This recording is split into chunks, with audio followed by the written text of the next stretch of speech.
વિદ્યાર્થી મિત્રો નમસ્તે.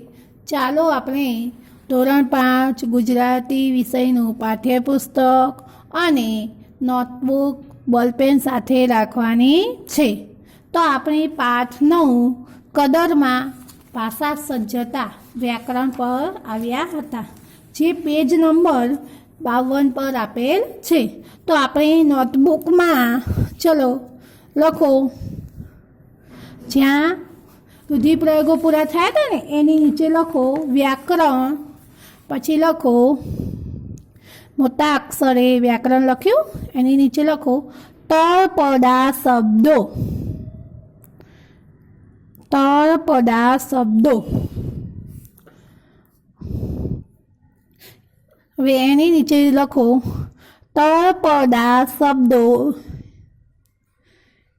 એ લોકબોલીના શબ્દો છે. લોકબોલીના શબ્દો છે જે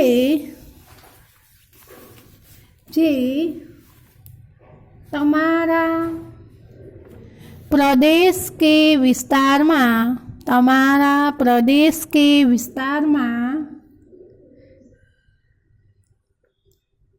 બોલાતી ભાષાના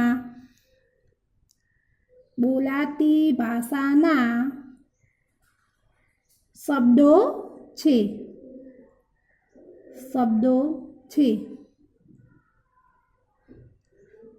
તળપદા શબ્દોને લોકબોલીના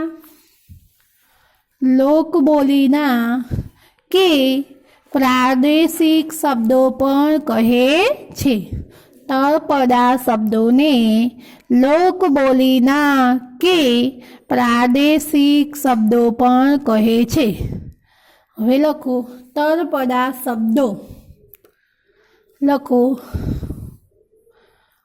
રુદપ, એની સામે અર્થ પણ લખવાનો છે. રુદપ એટલે લખો સુંદરતા. પછી લખો ભેર. તો લખો એટલે મદદ. ભેર એટલે મદદ. વેગળું એટલે જુદું.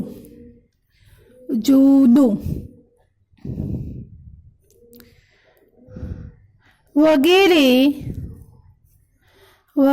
શબ્દો લોકબોલીના છે. જે શબ્દોને તળપદા શબ્દો કહેવાય છે.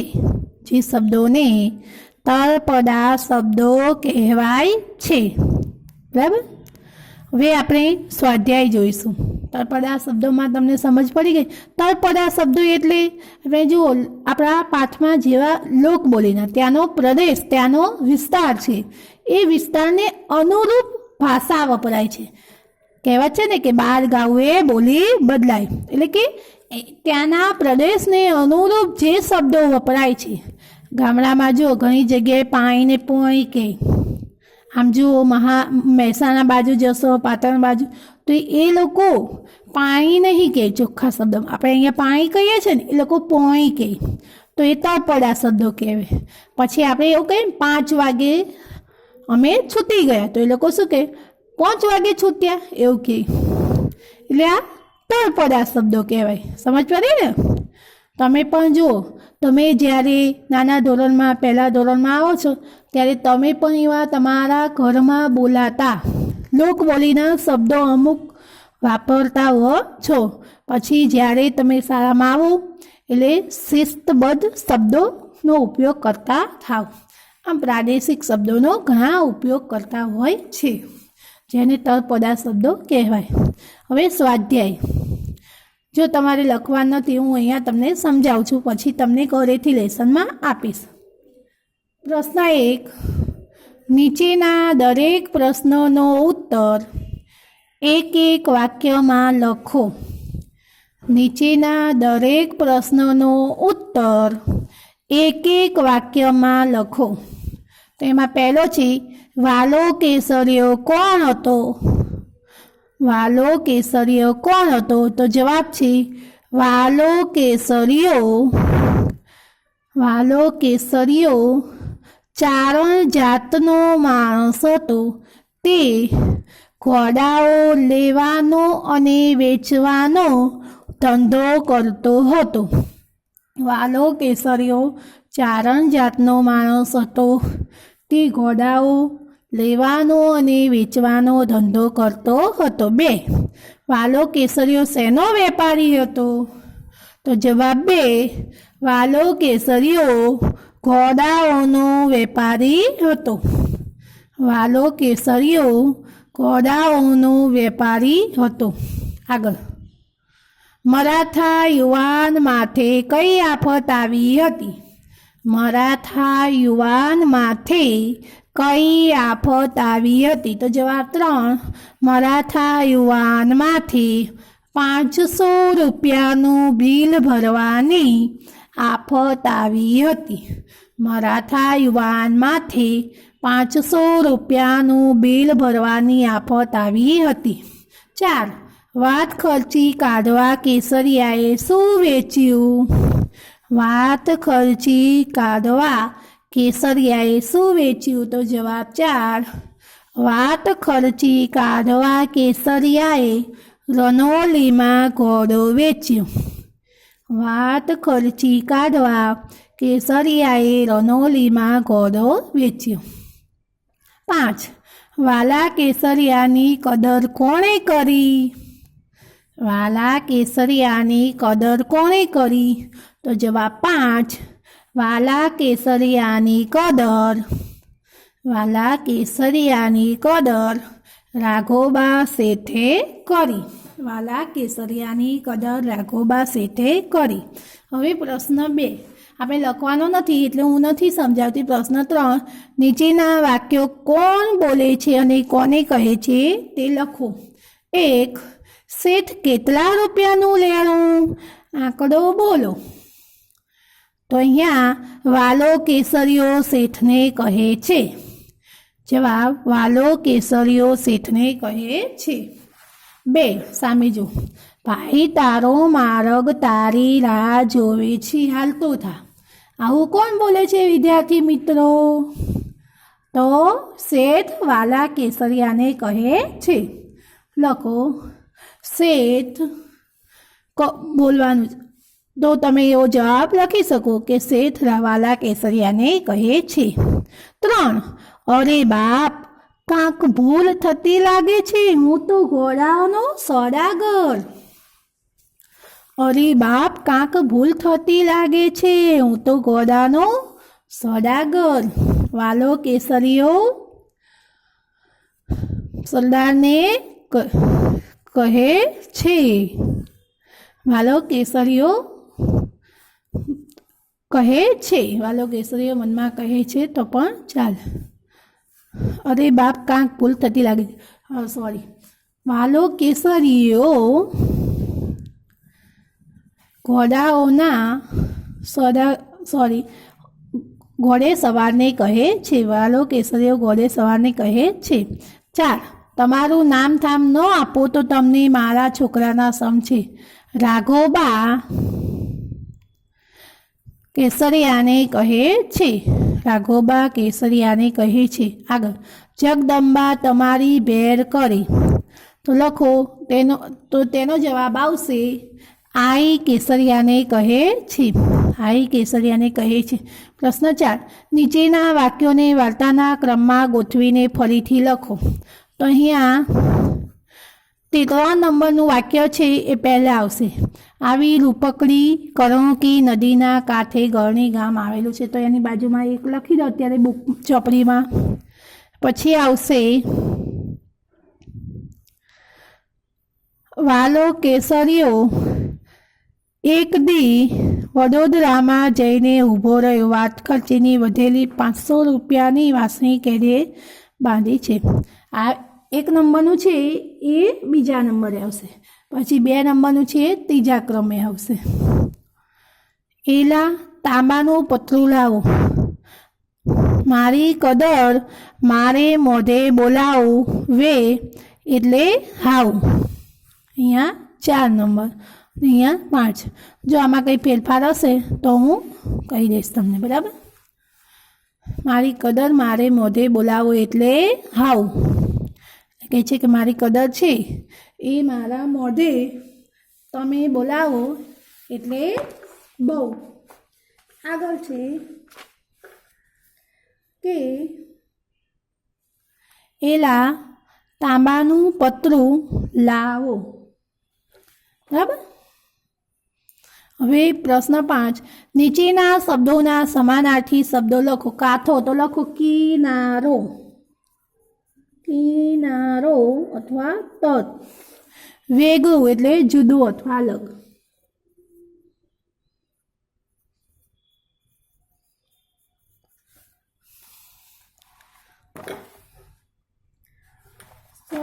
વેગળું એટલે દૂર થાય. જો તળપદા શબ્દોમાં પણ તમે સુધારી દેજો, અહીંયા દૂર થાય. મહોર એટલે સિક્કો, રાજ્યનો સિક્કો હોય ને એ મહોર લાગી કહે છે ને. રૂડપ એટલે સુંદરતા. ફેર એટલે મદદ અથવા સહાય. આગળ પ્રશ્ન 6, નીચેના શબ્દોના વિરુદ્ધાર્થી શબ્દો લખો. સુવાળું તો લીસું, ખરબચડું આવશે. સુવાળું એટલે વિરોધી શબ્દ છે ને અહીંયા, એટલે ખરબચડું. પ્રામાણિકતા તો અપ્રામાણિકતા.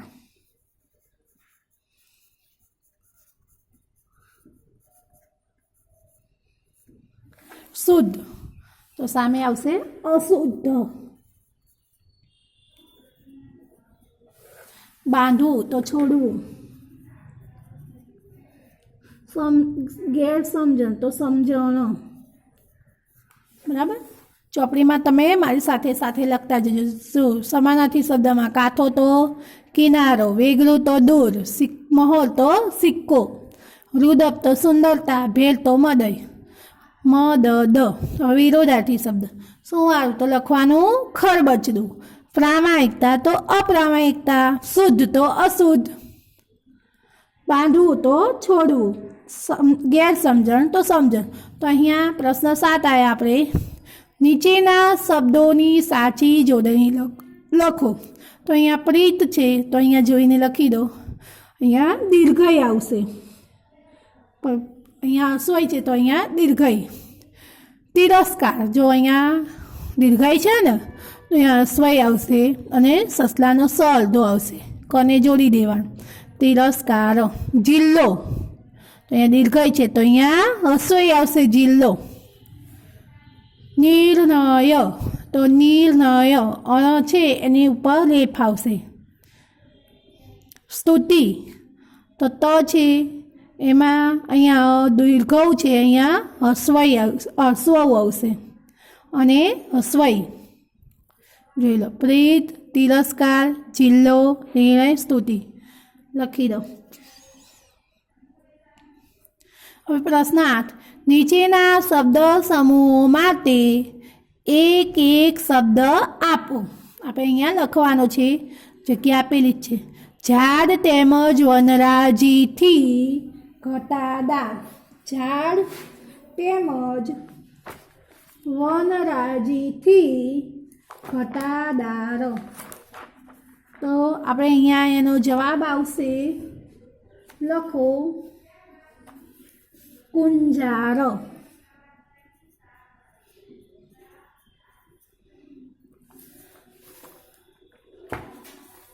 પછી આગળ, સિક્કા સાચવી રાખવાની પત્તા જેવી કોથળી. સિક્કા સાચવી રાખવાની પત્તા જેવી કોથળી તો વાસણી. વાસણી. આગળ, મુસાફરી દરમિયાન ખર્ચવાની રકમ તો વાત ખર્ચી. વાત ખર્ચી.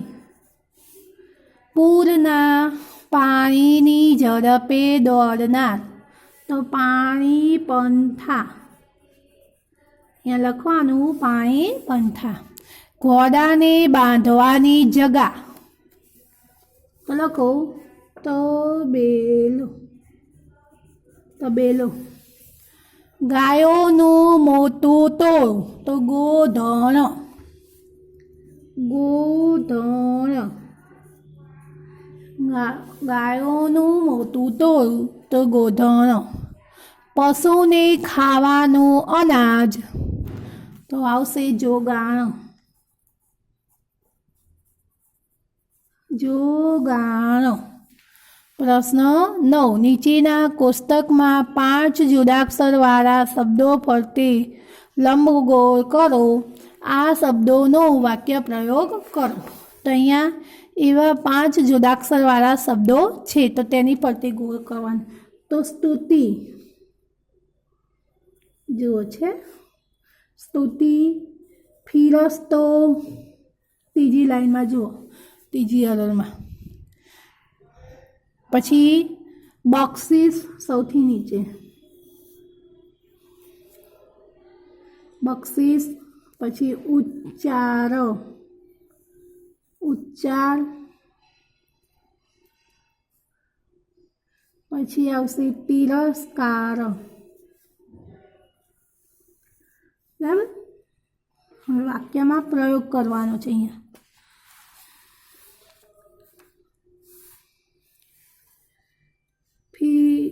લખો કેસરીઓ સ્તુતિ કરતો હતો. બરાબર. પછી ઉચ્ચાર. મંદિરમાં મંત્રોના ઉચ્ચાર થતા હતા. મંદિરમાં મંત્રોના ઉચ્ચાર થતા હતા. આગળ ફિરસ્તો. રાઘોબાને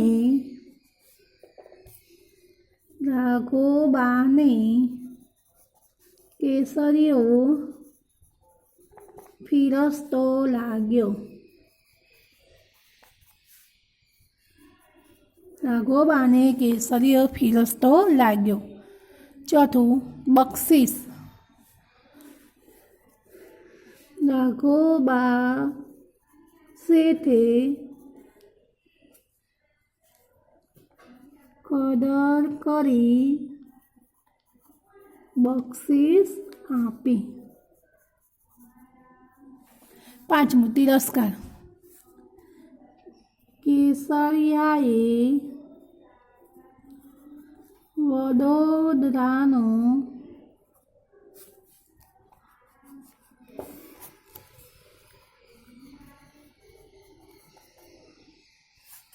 તિરસ્કાર કર્યો.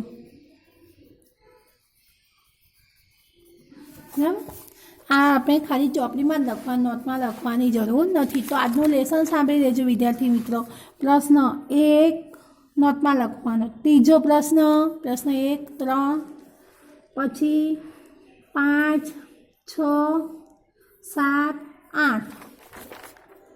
બસ આટલું તમારે નોટબુકમાં લખવાનું છે તમારું લેસન. હવે નવો પાઠ છે આપણે પાઠ 10 ભૂલની સજા. પ્રકાશ લાલા જેના લેખક છે. સરસ મજાનો પાઠ છે, નાટક સ્વરૂપે છે. અહીંયા નાટિકા છે. પ્રસ્તુત નાટિકામાં અમેરિકાના ભૂતપૂર્વ રાષ્ટ્રપ્રમુખ અબ્રાહમ લિંકનના જીવનના પ્રસંગો રજૂ થયેલા છે. બાળપણથી જ તેમનામાં સત્યનિષ્ઠા, પ્રામાણિકતા, ખેલદિલી જેવા જીવન મૂલ્યો જોવા મળે છે. પુસ્તક પલળી જવાના પ્રસંગમાં ભૂલના પસ્તાવા રૂપે શિક્ષક અને વિદ્યાર્થીના ઉમદા ગુણોનો અહીં સંવાદ રજૂ થયો છે. તો હું તમને એક નાની જો અહીંયા કહું છું કે અમેરિકાના ભૂતપૂર્વ રાષ્ટ્રપ્રમુખ જે છે એ અબ્રાહમ લિંકન જ્યારે નાના હતા ત્યારનો એમનો કિસ્સો છે. ત્યારે એમની આર્થિક પરિસ્થિતિ ખૂબ જ નબળી હતી અને ભણવામાં તે ખૂબ જ હોશિયાર હતા. હવે એક દિવસ તે શિક્ષક પાસે જાય છે સ્ટાફ રૂમમાં અને કહે છે કે તમે જે મને ભણાવ્યું, જે પાઠ ભણાવ્યો તેના વિશે કંઈ વધારાની વાંચવાની માહિતી હોય તો તમે મને આપો. તો પછી શિક્ષક કહે છે કે અરે વાહ, કે તું તો કે હોશિયાર કહેવાય, કે બોલ શું કર. એમાં શિક્ષકને જાણવાની ઈચ્છા થાય કે તું શું કરે છે, તો કે હું ભણું છું અને સાથે સાથે કે છે કે મહેનત પણ કરું છું અને વળી તમારું માર્ગદર્શન પણ મળે છે. કે તું મહેનત પણ કરે, તો કે હા, કારણ કે મારા માતા પિતાને મારા શિક્ષણનો ખર્ચ પોસાય તેમ નથી, એટલે કે હું પેપર વેચવા જાઉં છું. તો કે આવા વિદ્યાર્થીઓ પ્રત્યે તો મને ગર્વ છે, શિક્ષક એવું કહે છે. પછી ખુશીથી પુસ્તક આપે છે એને વાંચવા માટે. પછી એ પુસ્તક એ વાંચે છે અને વાંચતા વાંચતા અચાનક ઊંઘ આવી જાય છે. એટલે વરસાદ ચાલુ થઈ જાય છે, એને ખબર હોતી નથી અને પુસ્તક છે એ એને વાંચતા વાંચતા પડી જાય છે હાથમાંથી. અને રાત્રે વરસાદ આવે છે એટલે બારીમાંથી વાછત તો આવે જ, એટલે વાછત આવવાને કારણે આ પુસ્તક પલળી જાય છે. એટલે આ જે અબ્રાહમ લિંકન છે ખૂબ ગભરાઈ જાય છે કે હાય હવે હું શું કરીશ, કે છે હું મારા સાહેબને શું જવાબ આપીશ. કે એના મનમાં તો અનેક સવાલો ઊભા થાય છે કે હું સાચું બોલું, ખોટું બોલું, બહાનું કાઢું તો કયું બહાનું કાઢું કે મારા શિક્ષક મને હવે માફ કરશે નહીં. તે મનમાં ને મનમાં ઘણો મૂંઝાય છે. પછી કે જો કે હું ખોટું બોલું તો મારી જાતને હું માફ કરી શકું નહીં, કે લા હું સાચું જ બોલી જાઉં.